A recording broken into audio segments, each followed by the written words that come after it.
Welcome back to Stab the Dragon Productions for episode number 182. Tonight, we're going to begin a month-long study of Bourbon Heritage Month. And along the way, drink some good bourbons and talk about them. It is September, Labor Day was yesterday, and so that means that fall is just around the corner. Dove hunting season has begun, football season has begun. Here in North Texas, the temperatures began dropping last week. We had a lot of rain today. So now we're going to look at some good bourbons to celebrate the month. Today it's going to be Jack Daniel's and Jim Beam. First, what is Bourbon Heritage Month? In 1964, Congress passed a resolution recognizing bourbon as the distinctive product of the United States. In order to be called bourbon, a whiskey must be made in America and follow the laws that regulate it. In 1991, Bardstown, Kentucky, began the annual Kentucky Bourbon Festival, a week-long event that celebrates the history, science, and character of bourbon. Bardstown has also trademarked the phrase, Bourbon Capital of the World. In 2007, the United States Senate declared the month of September 2007 to be National Bourbon Heritage Month.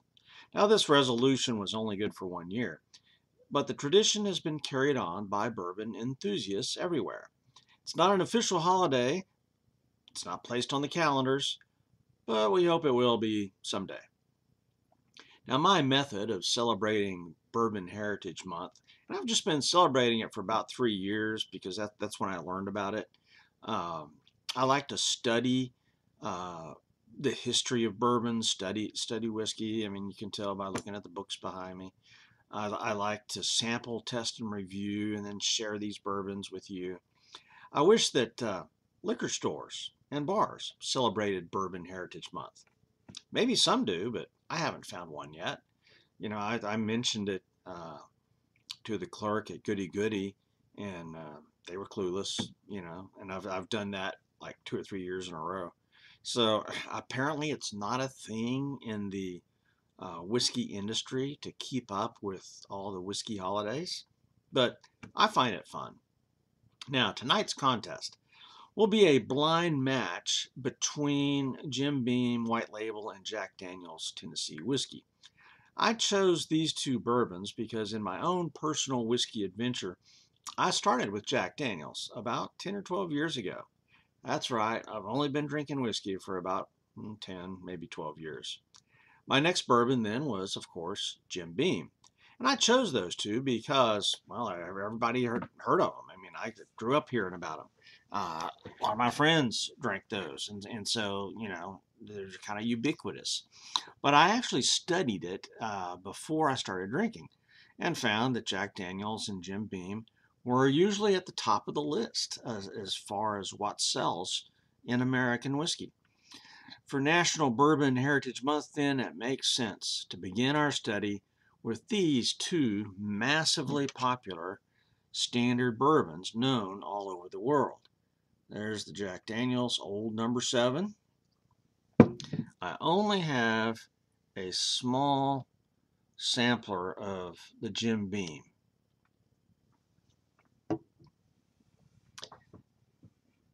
When you try to find out which whiskeys are the top sellers, you'll realize very quickly that it's not as easy as you would think. When you research this and you type in the questions on Google and you start doing your search, you're going to get all kinds of different replies to questions you didn't ask, and you're not going to get a reply to the question you did ask. But eventually you can weed through all this and find what you're looking for. So in one article I found the 15 best-selling whiskeys in the U.S. right now, dated 2022, but it's been updated to 2024 by liquorlaboratory.com. And so in this article, it lists Jim Beam as being number 9 best-selling whiskey in the U.S., and it says it's the number 1 best-selling American whiskey in the world. Jack Daniels is listed as number 6 in America and is, quote, one of the world's most popular American whiskey brands. So that surprised me. I kind of thought that Jack Daniels would be number 1, but it's number 6. And then Jim Beam is down at number 9. So that was a bit of a different take than I was used to. Another article, data shows 10 best-selling American whiskey brands of 2023 from BottleRaiders.com. And in this article, the 10 best-selling American whiskey brands, I think that means in the world, list Jack Daniels as number 2 and Jim Beam number 1. There you go. So 2 different articles and totally different placements. Then another article at yahoo.com says 25 best-selling whiskey brands in the U.S. This one's different in that it is looking not just at American whiskey brands, it's looking at whiskeys from all over the world. So you've got a lot of Canadian, you've got Scotch and Irish all mixed in. And it's asking, what are the 25 best sellers in America? And on the list at number 4, we find Jim Beam. And at number 2 is Jack Daniels. So the point of citing these different articles is to show you, first of all, that Jack Daniels and Jim Beam are clearly in the top ranks of American whiskeys, which is why I wanted to test them first in Bourbon Heritage Month. But also it shows you the great diversity of answers that you're going to find when you research those questions. So I'm not sure if there's any actual authoritative list or not. Now, we've got a question that comes up here. Is Jack Daniels a bourbon? Okay. Now, I know that many diehard fans of Jack Daniels, or people from Tennessee in general, are going to hotly contest that this is not a bourbon. They're going to insist that it's a Tennessee whiskey. Well, here's the truth. Jack Daniels meets the requirements for being a bourbon 100%. However, if a bourbon is made in Tennessee and goes through what's called the Lincoln County process of being filtered through sugar maple charcoal, then it becomes a Tennessee whiskey. The Lincoln County process is allowed. It doesn't break any of the rules of being a bourbon. So it doesn't stop being a bourbon when it becomes a Tennessee whiskey. Tennessee whiskey just adds another step. And that doesn't cancel out the fact that it's a bourbon, but it does mean, see, not all bourbons can be Tennessee whiskey. There you go. It's a higher category, I guess, of bourbon. And they're not going to use the word here on the bottle. It says Tennessee whiskey. It does not say bourbon anywhere on this bottle. So that's how they claim it. But scientifically, according to federal regulations and law, Old number 7 is qualified to be a bourbon. So it's been promoted to a Tennessee whiskey. I get it. So I treat Jack Daniels as a bourbon, but will normally call it a Tennessee whiskey out of respect because there is a difference. You can throw George Dickel whiskey in there. It's a Tennessee whiskey. So Tennessee whiskeys do have a difference to them. Just like here I am in Texas, and I think Texas whiskeys deserve to have their own unique category, just like Tennessee whiskeys. Now, let's get to the contest. Jack Daniels Old number 7. This whiskey is owned by Brown-Forman, and it's based in Lynchburg, Tennessee, but Brown-Forman's based in Kentucky. And it's been a thing since 1864. This is 80 proof. I paid $21.99 for this 750 milliliter bottle at Goody Goody in Fort Worth, September 2024. Total Wine has it for $20.99, Specs for $22.07. The mash bill for this whiskey is 80% corn, 12% barley, 8% rye. They use a sour mash recipe, and it's aged for 4 years. Now we've got Jim Beam. Again, just this little sampler bottle. Jim Beam is owned by Suntory. It used to be called Suntory Beam, or Beam Suntory, but now it's just Suntory. It's a Japanese company, but the headquarters for Jim Beam is in Claremont, Kentucky, and they claim to have been around since 1795. Their mash bill is 75% corn, 12% barley, 13% rye, aged for 4 years. Total Wine has a 750 milliliter bottle for $14.99, Specs for $15.78, Goody Goody for $14.99. Now the thing about Jack Daniels that's a little bit different, one of the things, you have to be careful. There's other bottles of Jack Daniels products that, like the Jack Daniels Bonded, or the single malt, also Jack Daniels. They're changing to a 700 milliliter bottle, so you got to be careful. If you buy other products besides the black label, you can actually walk away with a 700 instead of a 750. So you just need to be aware of that. All right, so let's look at the visuals again here. And what you'll see is that Jack Daniels is significantly darker than the Jim Beam. Now, how much of that is because of the labels? I've wondered how much labels affect the color of the whiskey, but you know, I'm pretty sure Jack is definitely darker than the Jim Beam. So I prefer darker whiskeys aesthetically. So Jack Daniels wins there. But really what I'm looking for in this little contest is nose, taste, mouthfeel, burn, finish. That'll determine the winner. If there's in fact a tie, then we look at price and availability. That's how I do my contests. So let me pour these glasses. I'm going to use blacked out Glencairns. Jack Daniels is number 1 on the bottom.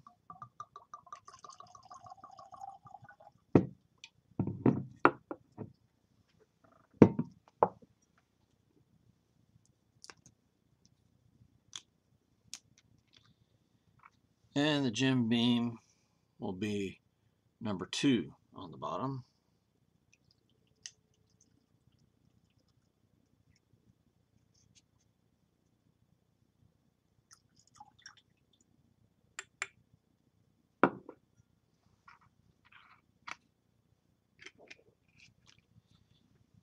Let me see if I got them about the same amount. Looks like it. Maybe the Jack is just a little bit short.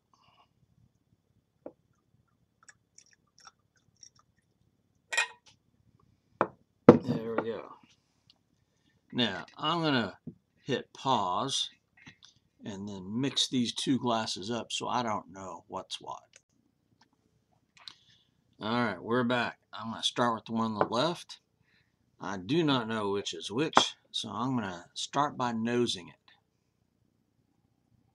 Now, my nose is terrible. It's been broken too many times. Don't ask. And so usually with bourbons, I have a real difficult time smelling. This smells faintly sweet.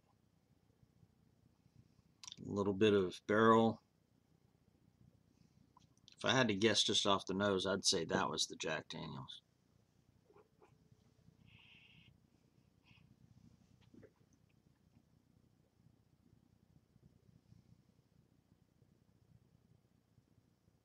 This is a fainter nose. Not quite as much going on. But I'm going to think just off the nose that that's the Jim Beam. But we'll see. So I'm going to start with the fainter nose. And they're both 80 proof, so proof's not going to matter. But I'll start with the one on my right.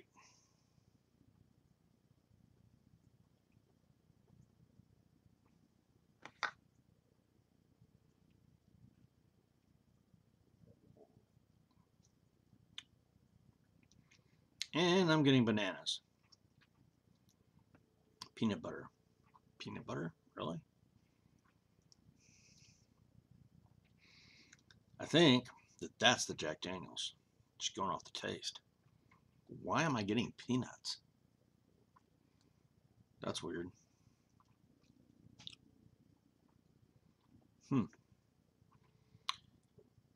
At the very start, I got a little hint of the nail polish thing.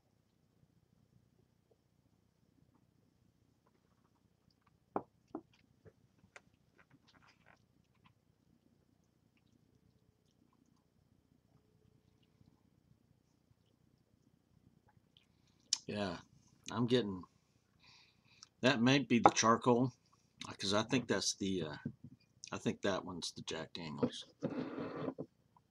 I think I messed up the nose.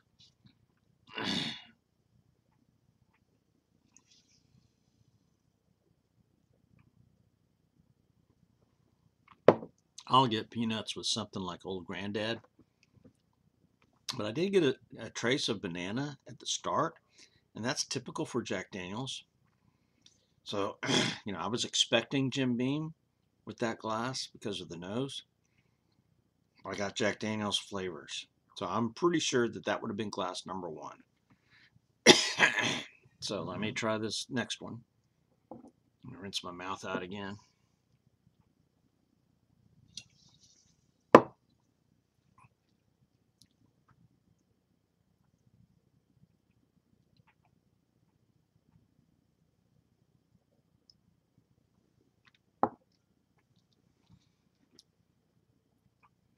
And yeah, that should have been number 2, Jim Beam.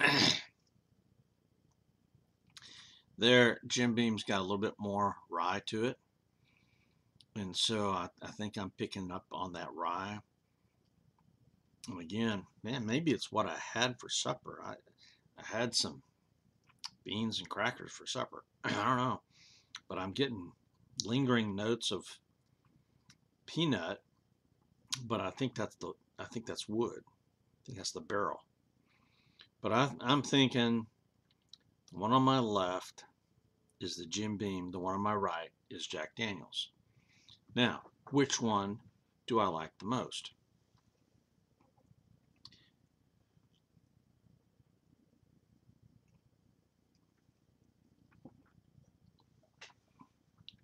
Doesn't have much of a burn. Neither of these did.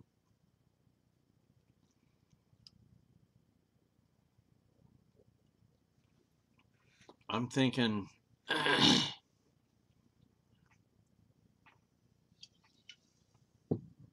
me try the one on the right one more time.